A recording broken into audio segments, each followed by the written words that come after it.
أعوذ بالله من الشيطان الرجيم بسم الله الرحمن الرحيم الله نور السماوات والأرض مثل نوره كمشكاة فيها مصباح المصباح في زجاجة الزجاجة كأنها كوكب دري يوقد من شجرة مباركة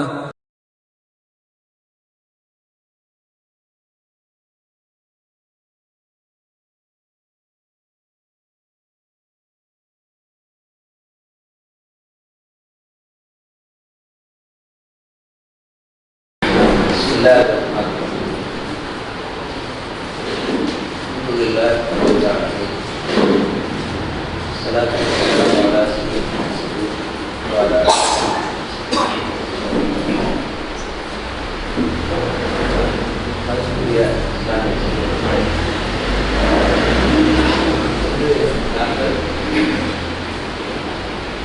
சம்பந்தமான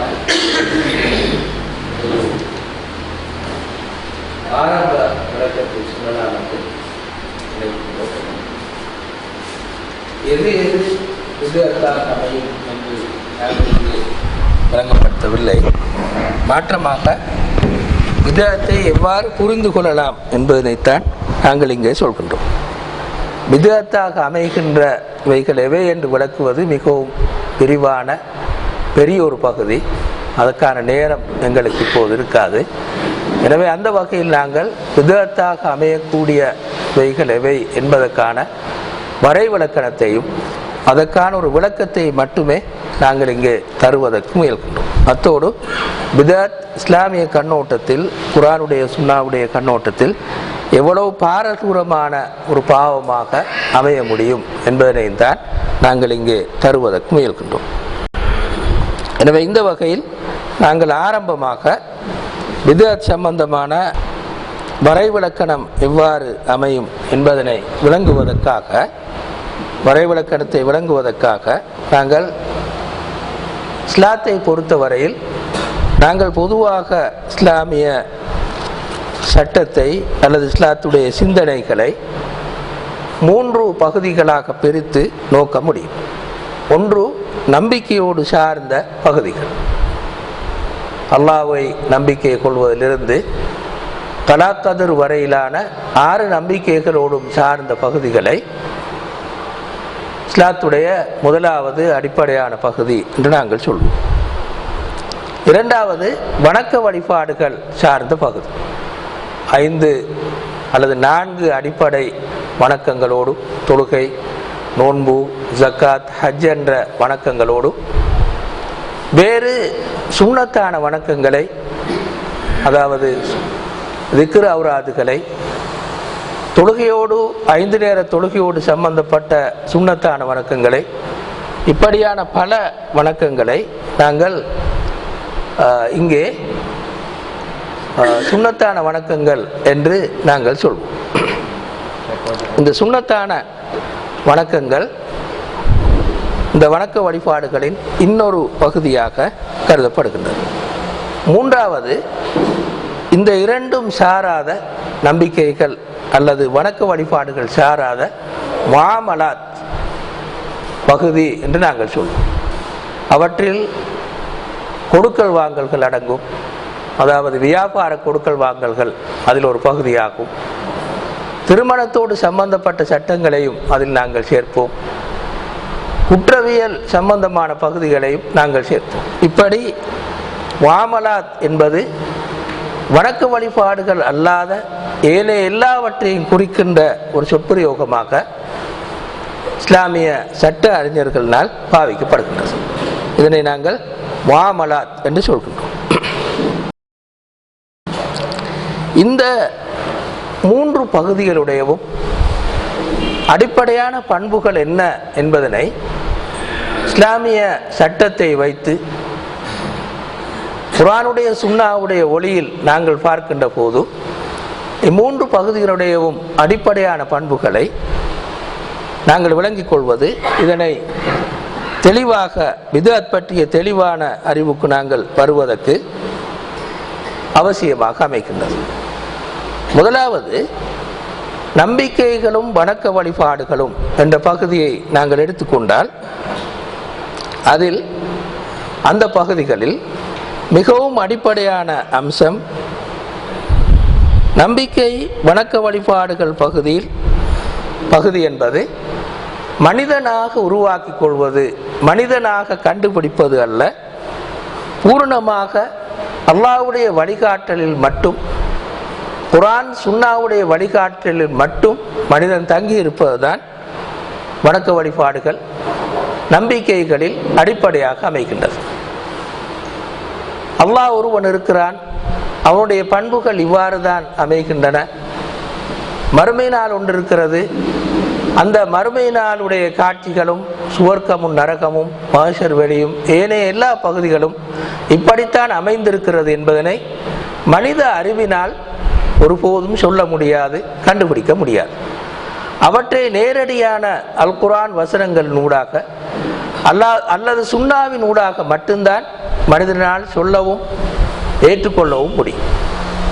எனவே அந்த பகுதியில் நாங்கள், அதாவது நம்பிக்கைகள் சார்ந்த பகுதியில் நாங்கள் புதிதாக எதனையும், அதாவது குர்ஆன் இறங்கியதற்கு பிறகு சுன்னாவில் ரசூலுல்லாஹ் ஸல்லல்லாஹு அலைஹி வஸல்லம் அவர்கள் சொன்னதன் பிறகு புதிதாக எதனையும் உருவாக்குவது, கண்டுபிடிப்பது, சொல்வது எந்த வகையிலும் சாத்தியமானது அல்ல.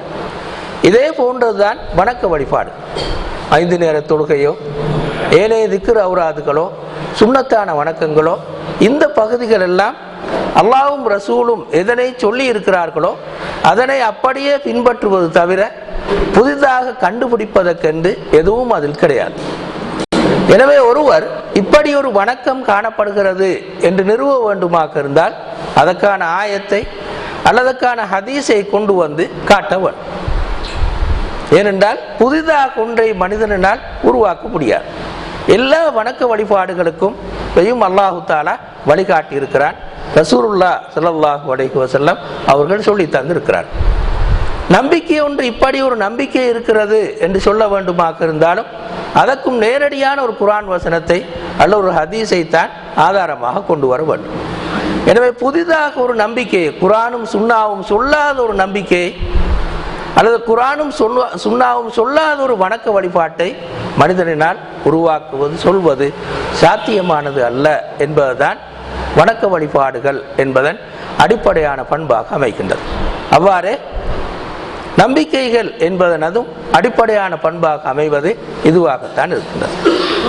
எனவே இந்த பின்னணியில், அதாவது குர்ஆனுடைய சுன்னாவை நாங்கள் குர்ஆனையும் சுன்னாவையும் படித்து பார்க்கின்ற போது வணக்க வழிபாடுகள் அல்லது நம்பிக்கைகள் சம்பந்தமாக இந்த முடிவுக்குத்தான் நாங்கள் வர வேண்டி ஏற்படுகின்றது. இரண்டாவதாக நாங்கள் இன்னொரு பகுதியை பார்த்தால், அதாவது முஆமலாத் என்ற பகுதியை நாங்கள் பார்த்தால், அந்த பகுதிகளில் நாங்கள்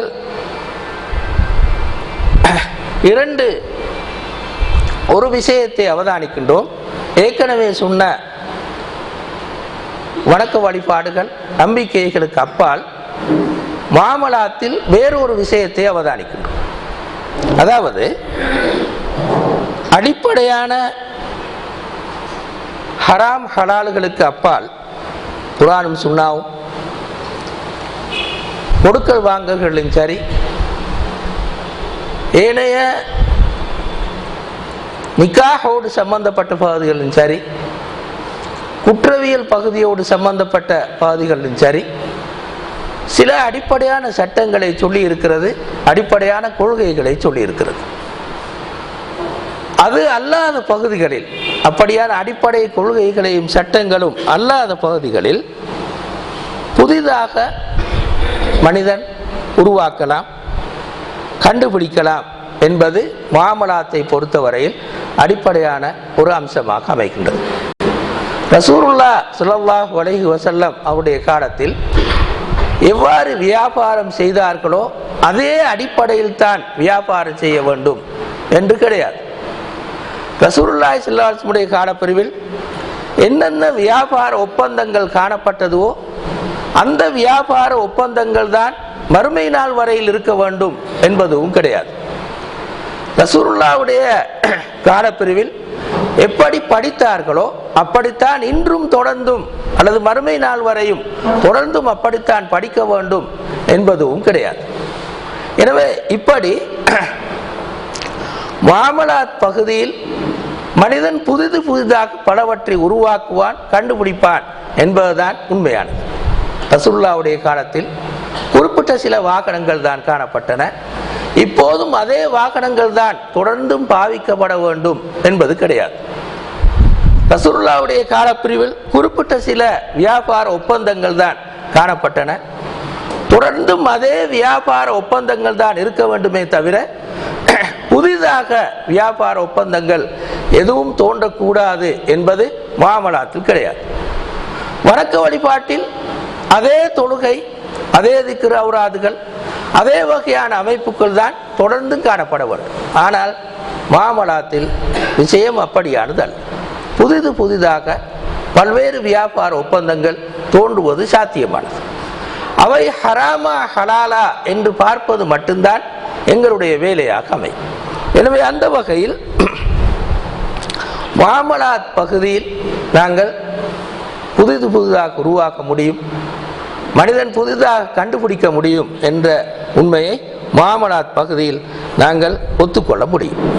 எனவே இந்த வகையில் பித்அத் என்பது, அதாவது புதிதாக உருவாக்குவது என்பது ரசூலுல்லாஹ் ஸல்லல்லாஹு அலைஹி வஸல்லம் அவருடைய காலப்பிரிவில் காணப்படாத ஒன்றை புதிதாக உருவாக்கி அது வழிகேடாக அல்லது பெரும்பாவமாக அமைகின்ற பித்அத் என்பது வணக்க வழிபாடுகளில் அல்லது நம்பிக்கைகளில் தான் தோன்ற முடியும் என்பதனை இதனூடாக, இந்த விளக்கத்தினூடாக நாங்கள் புரிந்து கொள்கின்றோம். எனவே இந்த பின்னணியில்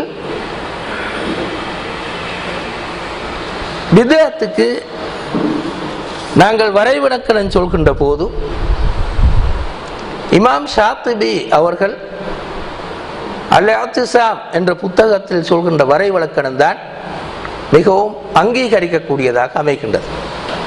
பித்அத்துக்கு நிறைய வரைவிலக்கணங்கள் சொல்லப்பட்டாலும் கூட அந்த எல்லா வரைவிலக்கணங்களிலும் இமாம் ஷாத்திபி அவர்கள் சொல்கின்ற இந்த வரைவிலக்கணம் தான் மிக பொருத்தமானது என்று நாங்கள் கருதுகின்றோம்.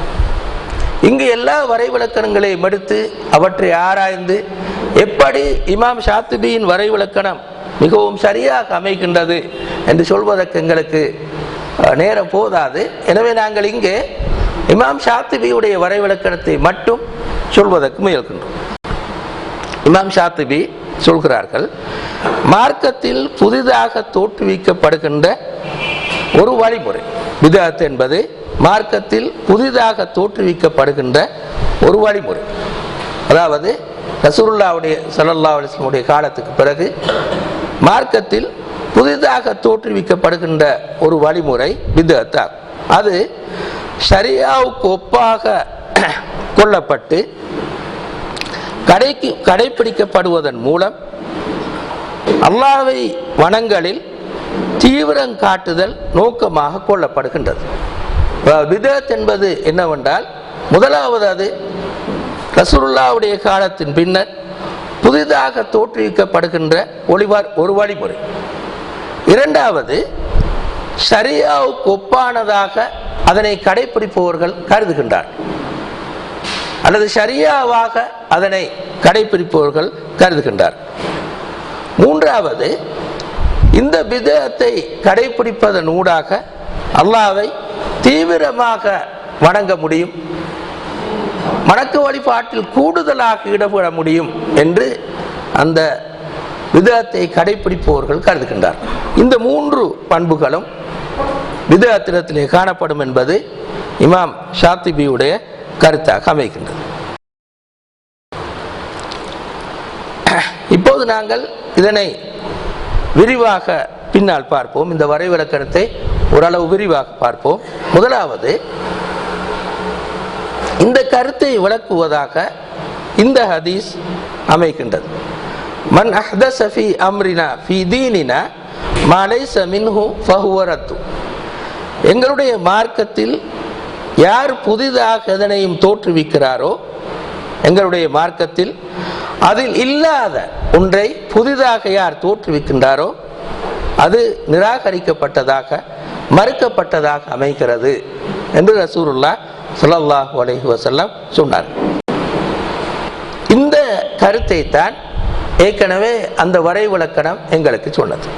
எமது மார்க்கத்தில், அதாவது எங்களுடைய வணக்க வழிபாடுகளில், நம்பிக்கைகளில் அதில் இல்லாத ஒன்றை புதிதாக யார் உருவாக்குகிறார்களோ அது அங்கீகரிக்கத்தக்கதல்ல, நிராகரிக்கப்பட்டதாகும், மறுக்கப்பட்டதாகும் என்று ரசூலுல்லாஹ் ஸல்லல்லாஹு அலைஹி வஸல்லம் அவர்கள் கருதுகின்றார். மதிப்புக்குரிய சகோதரர்களே, மேலே சொன்ன ஹதீஸும் இப்போது நாங்கள் பார்க்கின்ற இந்த ஹதீஸும் சேர்ந்துதான் ஒரு முஸ்லிமுடைய செயல் அல்லாஹ்விடத்திலே அங்கீகரிக்கப்படுவதற்கான இரண்டு அடிப்படை உண்மைகளை சொல்கிறது. ஏற்கனவே சொன்ன ஹதீஸ் அல்லாஹ்வும் ரசூலும் விரும்புகின்ற அமைப்பில் எங்களுடைய வணக்க வழிபாடுகளும் நம்பிக்கைகளும் இருக்க வேண்டும் என்ற அடிப்படையை சொல்கிறது. இந்த ஹதீஸ் இன்னமல் அமாலு பின்னியாத், செயல்கள் அனைத்தும் எண்ணங்களை பொறுத்தே அமையும் என்ற இந்த ஹதீஸ் அல்லாஹ்வுடைய திருப்தியை மட்டும் நாடி செய்கின்ற போதுதான் அல்லாஹ்விடத்தில் செயல்கள் அங்கீகரிக்கப்படும் என்பதனை இந்த ஹதீஸ் சொல்கிறது. எனவே ஒரு முஸ்லிம் தன்னுடைய செயல் அங்கீகரிக்கப்பட வேண்டுமாக இருந்தால் இரண்டு அடிப்படைகளில் அவனுடைய செயல் அமைய வேண்டும். முதலாவது, அல்லாஹ்வை மட்டுமே நாடி அவன் செயற்பட வேண்டும், இறை திருப்தியை மட்டும் நாடி அவன் செயற்பட வேண்டும்.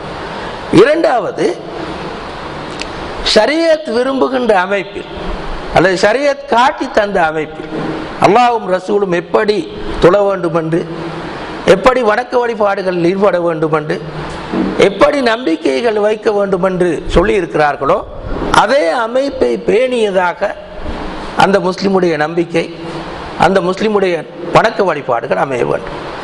இந்த இரண்டு அடிப்படைகளும் காணப்படுகின்ற போதுதான் ஒரு முஸ்லிமுடைய செயல் அல்லாஹ்விடத்திலே அங்கீகரிக்கப்பட்டதாக அமைகிறது என்று இந்த இரண்டு ஹதீஸ்களும் எங்களுக்கு சொல்கின்றன. எனவே ஒரு வணக்கத்தை செய்கின்ற போது அல்லாஹ்வுடைய திருப்தியை மட்டும் நாடி செய்கின்ற நல்ல எண்ணம் மட்டும் இருந்து போதாது. அல்லாஹ் விரும்பிய அமைப்பிலும் செய்ய வேண்டும், அல்லாஹ்வும் ரசூலும் விரும்பிய அமைப்பிலும் செய்ய வேண்டும். அப்போதுதான் அல்லாஹ் தஆலா அதனை அங்கீகரிப்பான்.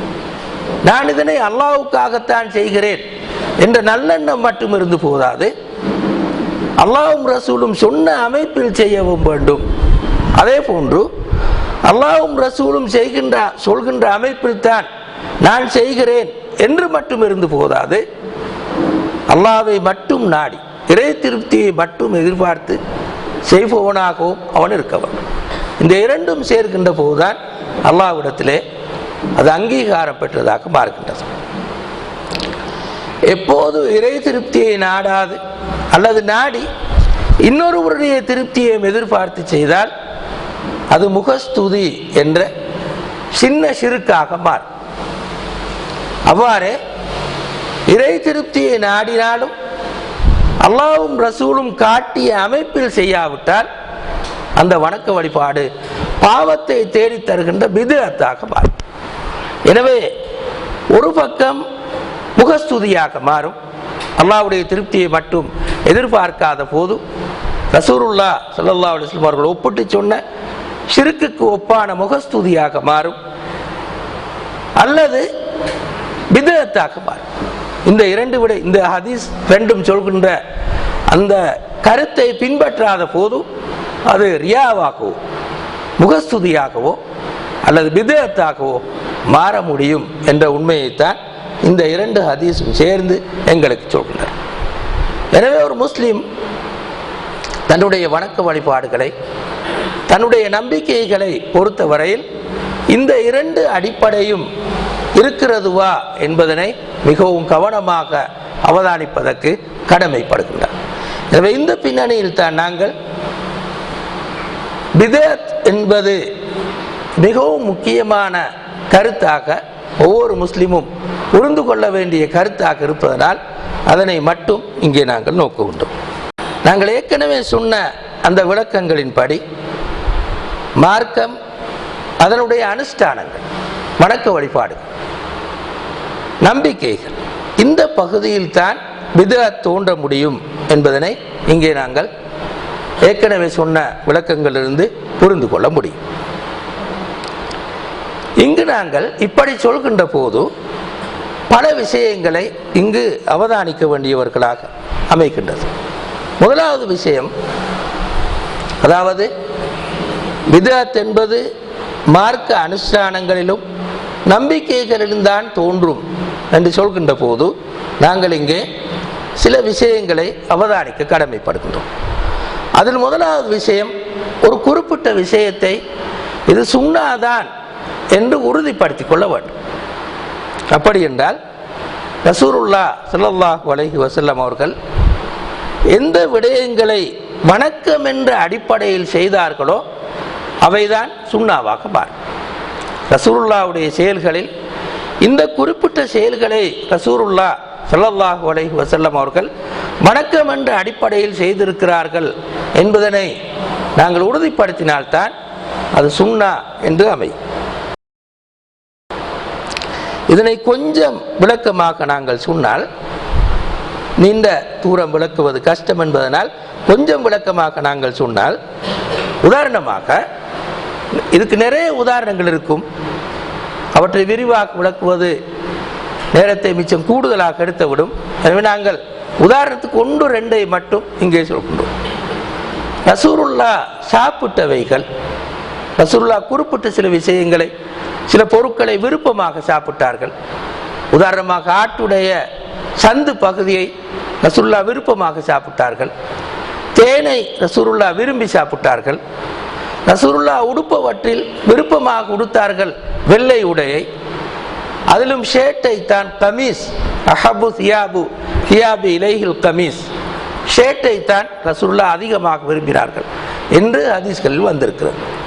இப்படி ரசூலுல்லாஹ் விருப்பமாக சாப்பிட்டவைகள், விருப்பமாக உடுத்தவைகள், இவை வணக்கமாக அமையாது.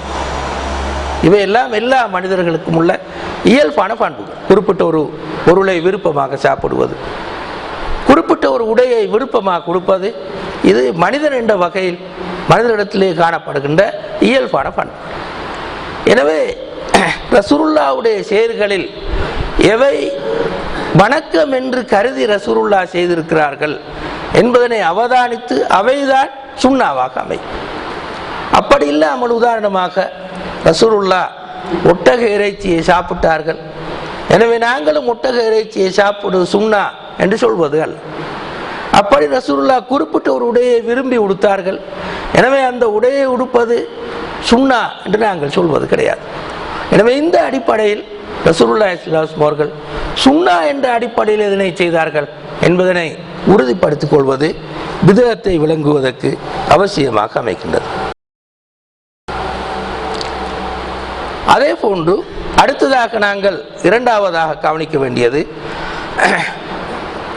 ஷரியத்தில் ஏதாவது ஒரு குறிப்பிட்ட செயலுக்கு அடிப்படை ஒன்று காணப்படுமாக இருந்தால் அதனையும் நாங்கள் பிதஅத் என்று சொல்வது கிடையாது. உதாரணமாக அபூபக்கர் ரலியல்லாஹு அன்ஹுடைய காலப்பிரிவில் குர்ஆனை ஒன்று திரட்டினார்.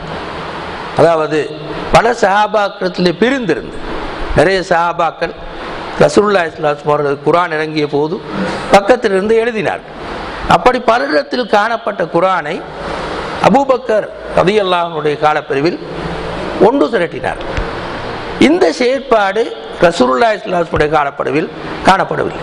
அதாவது ரசூலுல்லாஹ் குர்ஆனை ஒரு நூலாக எழுதவில்லை. அபூபக்கருடைய காலப்பிரிவில் தான் அதனை ஒரு நூலாக எழுதினார்.